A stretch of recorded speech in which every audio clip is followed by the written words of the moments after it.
Hey everyone, welcome back. You know how we're always talking about the brain's incredible ability to adapt and change? Well, get this.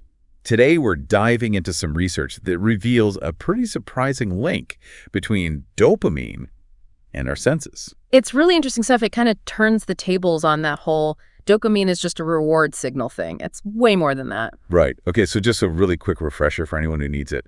Dopamine is like a chemical messenger in the brain, right? Yeah. It's a neurotransmitter. Yep, exactly. And like we usually hear about it in relation to pleasure and motivation, that kind of thing. Yeah, for sure. But what's so cool is that it's involved in way more than we often realize. Like, it plays a huge role in a bunch of brain functions, even how we process like all the sensory information from the world around us. Okay, so that's where this research comes in. So how did the researchers actually study this? Like, what did they do? So they used mice. Mice are good for this kind of research. Makes sense. Yeah, and they focused on their whiskers, which are super sensitive, right? It's kind of like our fingertips, how we use our hands to feel things. So are they like trimming the whiskers? What are they doing to the mice? Yeah, so they trimmed some of the whiskers. They were basically like temporarily taking away some of the sensory information that the mouse brain usually gets. Okay, so they're kind of messing with the system to see what happens. Yeah, exactly. And what they found is that this sensory deprivation, this whisker trimming, actually led to changes in the expression of some genes in the brains of these mice. And these genes are directly related to dopamine signaling. Well, the gene expression. So we're talking about how DNA is like being read and turned into action in the brain, and it's all happening because of some missing whiskers. Exactly. It was really localized, too. Like, the changes were happening in the part of the brain that's responsible for those whiskers. So the brain is like, hey, I'm not getting my usual info here. Let's adjust the dopamine levels in this specific spot. That's basically it. That's so wild. It really shows how adaptable our brains are, constantly rewiring themselves based on what we experience, even at like the molecular level. It's pretty amazing. This isn't just about whiskers and mice, though, right? Yeah. I mean, this has to have some relevance to us humans. Totally. This study, I mean, they focused on one very specific area, the somatosensory cortex. But it really suggests a much broader idea is at play here. You know, dopamine is probably involved in similar rewiring in other brain areas that are responsible for all kinds of sensory stuff. Okay, so like, what does this look like in our everyday lives? Can you give us an example of how our brains might be rewiring themselves like this? Think about what happens when someone loses a sense, like if someone loses their sight, their hearing and touch often become more sensitive. Oh yeah, I've heard about that. It's like the brain is trying to compensate. Exactly. And this research suggests that dopamine could be a big part of how that happens. It's fascinating. It really is. So it seems like dopamine is way more than just a reward signal then. What's its role in all of this? What makes it so important for like brain plasticity? That's a great question. To really understand that, we need to look closer at what they found about how dopamine was actually affecting brain activity in the mice. Okay, so let's get into that then. Right. What's happening at like the cellular level? Well, they use this drug. It activates a specific dopamine receptor called the D2 receptor. It's basically... Sorry, can you get up? For those of us who aren't neuroscientists, what is a dopamine receptor? Oh, right. Imagine like a little docking station on brain cells. When dopamine, our chemical messenger, connects to those, it's like a trigger. It sets off all these things inside the cell that change how that cell's acting. Got it. So the researchers activated these D2 receptors. Then what? Well, they found that when these D2 receptors are activated, it actually makes those neurons less active. And we're talking about the somatosensory cortex, the area that processes touch. So more dopamine, but less activity. That seems kind of backwards. It might seem that way, but it makes sense when you think about the sensory deprivation they were doing. How so? Well, remember they were like trimming the whiskers, right? So those neurons were getting less input than usual. Right. So by decreasing the activity, dopamine might be helping the brain adjust to this change in information. So it's like dopamine is fine-tuning things so the brain doesn't freak out because it's not getting the usual sensations. Yeah, exactly. Dopamine is helping shape how the brain is processing that sensory information. This is already blowing my mind, and we haven't even gotten to the genes involved yet. Oh, yeah, there's a lot more to it. They found that a whole bunch of genes related to dopamine were affected by just trimming those whiskers. Wow. Okay, so it's not just one gene, it's like a whole network involved in this process. Exactly. It really shows just how complex the brain is. But the researchers were able to find some key players. One of them is a gene called DLG4. DLG4. Okay, what does that even do? So DLG4 is like a blueprint. It creates this protein that helps regulate the D1 receptor. Okay. And like, remember, we were just talking about those docking stations on brain cells. D1 is one of those. Right. So DLG4 helps to control these D1 receptors. But what's interesting is that the study found that when those whiskers were trimmed, it actually led to less DLG4 being produced in that area of the brain. So less DLG4, fewer of those D1 receptor regulators. Wouldn't that lead to more activity? Exactly. It's like taking your foot off the brake a little. It suggests that the brain might be trying to make up for that lack of input by making the neurons more sensitive. Wow. So it's trying to maintain some kind of balance. Exactly. And it's not just individual genes like DLG4 doing their own thing either. The researchers found changes in genes involved in all kinds of things related to dopamine, how it's moved around, broken down, even how it interacts with other neurotransmitters. Other neurotransmitters, you mean like serotonin, GABA?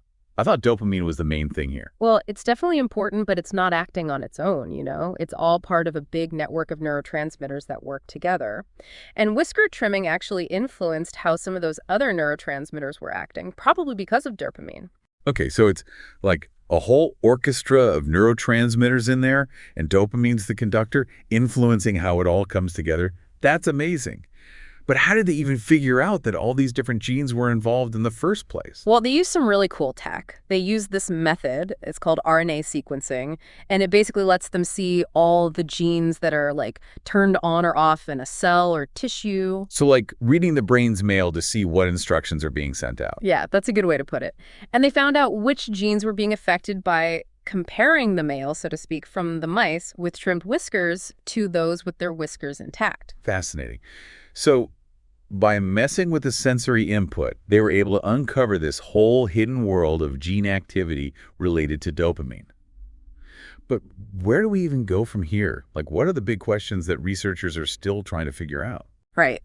This research basically just opens up a ton of new questions about how our senses and our brains work together. And we'll dive into some of those big questions right after this quick break. So before the break, we were talking about how dopamine actually changes how brain cells are acting. Right. And now we're going even deeper, like to the level of individual genes. Yeah, they didn't just stop at brain activity, those researchers. Yeah. They wanted to know what was happening way down at the genetic level. Yeah. And, you know, it turns out when they trimmed those whiskers on the mice, it affected a whole bunch of genes, dozens of them, all related to dopamine signaling. Dozens. Seriously. Yeah, it's pretty wide. So it's not just like one or two genes that are involved in this whole thing. It's No. like a whole crew. It's a huge operation going on in there. Yeah. But even though there were so many, the researchers did manage to spot a few key players Okay. that seemed extra important. Yeah. One of them, this one's kind of a mouthful. It's called DLG4. DLG4. Okay, that's not exactly something you could just say easily. No, not really. So what does this DLG4 actually do? Well, think of it this way. It's like a blueprint. Okay. But instead of a building, it creates this protein. Okay. And this protein, it's got a very specific job. It helps regulate something called the D1 receptor. The D1 receptor. Yeah. And remember those docking stations we talked about before? Yeah. On the brain cells? Yeah. So the D1 receptor is one of those docking stations. Yeah. So DLG4 is like the control system for them. Okay.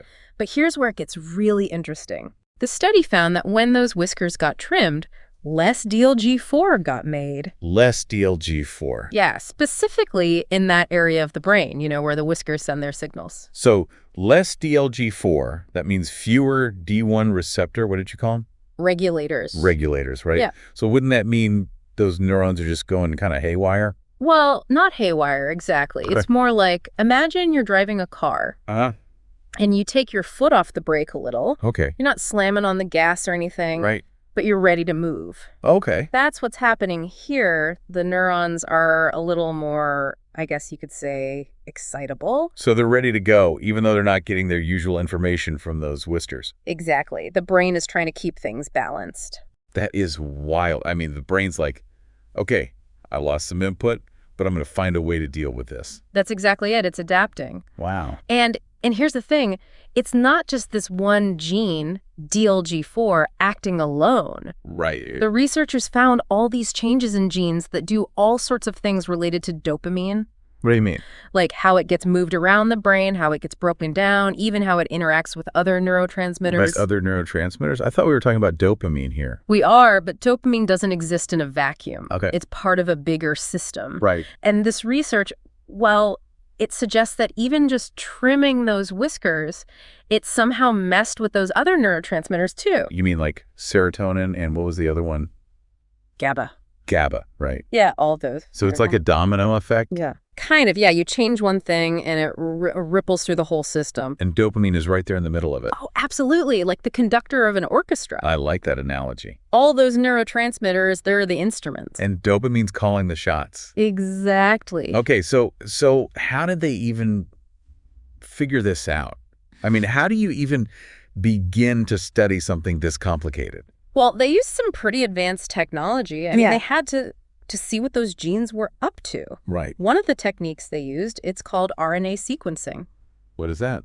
It's pretty cool, actually. It basically lets them take a snapshot of all the genes that are turned on. Okay. And the ones that are turned off in a specific cell or a tissue. So it's like seeing which parts of the instruction manual the brain is actually using at that moment. Exactly, like reading the brain's mail. Right, to see what messages are being sent. Exactly. So they could compare the mail from the mice with the trimmed whiskers to the ones that still had all their whiskers. Precisely. And that told them which genes were being affected by basically just giving those mice a haircut. And they didn't stop there. No. They also use this other technique. It's amazing. It maps out how all those genes interact with each other. What do you mean maps out? Like a literal map?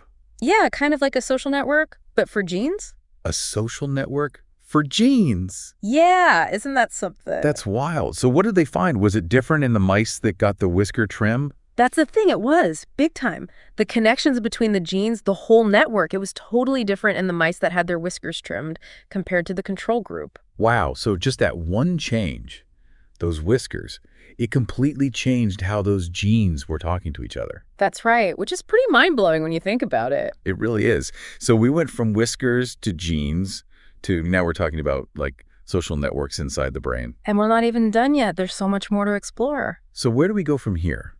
What are the big questions, the mysteries that researchers are still trying to figure out about all of this? Well, for one thing, this study just looked at those whiskers, right? But we've got a whole bunch of senses. That's true. What about those? What happens if you mess with someone's vision or their hearing? Would you see those same changes, but in the part of the brain that handles those senses? That's a great question. And what about like experiences that use more than one sense at the same time? Yeah. Like what if you're learning something new and it involves like seeing and hearing and touching all at the same time? Could that lead to even bigger changes in the brain? It's definitely possible, and it would make sense if it did, right? Right. Our brains are amazing at combining information from our different senses. Yeah, they kind of have to be, right? Yeah. To make sense of the world. Exactly. But it's one thing to study this in mice. Right. But obviously we're a little different from mice. A little, yeah. So how do we study this kind of thing in people? That's the million-dollar question, isn't it? And it's tricky because you have to be really careful. Obviously, you can't just start trimming whiskers on people. Right. It's a bit more complicated than that. It is. But researchers are working on it, trying to design studies that are safe and ethical. Because if we could figure this out, I mean, really understand how our senses affect our brains, think of the possibilities. It's pretty mind-blowing when you think about it. It could change everything. It really could. We could potentially help people with all sorts of conditions. Exactly. Chronic pain, addiction, Parkinson's disease, even... That's all on the table. Just imagine, instead of medication or surgery, we could use, like, music therapy. Yeah, or aromatherapy. Virtual reality, even... To rewire the brain, essentially. It sounds like science fiction, but... I know, right? But it could be our reality. This has been an incredible deep dive, really. It has. We've gone from mice whiskers all the way to the potential for, like, reshaping our own brains. We've learned that dopamine is way more important than we ever thought. It really is the key to so much of what our brains do. And to think, it all started with those whiskers. It just goes to show you, you never know where a little scientific curiosity might lead. That's the beauty of it, isn't it? It really is. Thank you so much for joining us for this deep dive into the incredible world of dopamine and our senses. My pleasure. Always a good time talking about the brain. And to all of you listening, thank you for being here. Keep those brains buzzing, and we'll see you next time. So where do we go from here?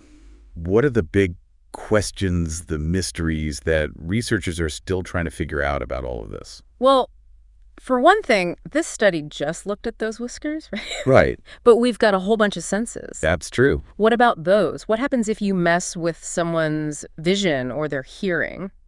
Would you see those same changes, but in the part of the brain that handles those senses? That's a great question.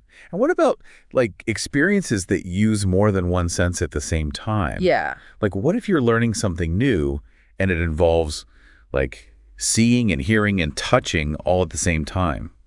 Could that lead to even bigger changes in the brain? It's definitely possible, and it would make sense if it did, right? Right. Our brains are amazing at combining information from our different senses. Yeah, they kind of have to be right to make sense of the world. Exactly. But it's one thing to study this in mice. Right. But obviously we're a little different from mice. A little, yeah. So how do we study this kind of thing in people? That's the million-dollar question, isn't it? And it's tricky because you have to be really careful, obviously. You can't just start trimming whiskers on people. Right. It's a bit more complicated than that. It is. But researchers are working on it, trying to design studies that are safe and ethical. Because if we could figure this out, really understand how our senses affect our brains, think of the possibilities. It's pretty mind-blowing when you think about it. It could change everything. It really could. We could potentially help people with all sorts of conditions. Exactly. Chronic pain, addiction, Parkinson's disease, Sitting all on the table. Just imagine, instead of medication or surgery, we could use, music therapy. Yeah, or aromatherapy. Virtual reality even. To rewire the brain, essentially. It sounds like science fiction. You know, right? But who could be our reality? This has been an incredible deep dive, really. It has. We've gone from mice whiskers all the way to the potential for, reshaping our own brains. And we've learned that dopamine is way more important than we ever thought. It really is the key to so much of what our brains do. And to think, it all started with those whiskers. It just goes to show you never know where a little scientific curiosity might lead. That's the beauty of it, isn't it? It really is. Thank you so much for joining us for this deep dive into the incredible world of dopamine and our senses. My pleasure. Always a good time talking about the brain. And to all of you listening, thank you for being here. Keep those brains buzzing, and we'll see you next time.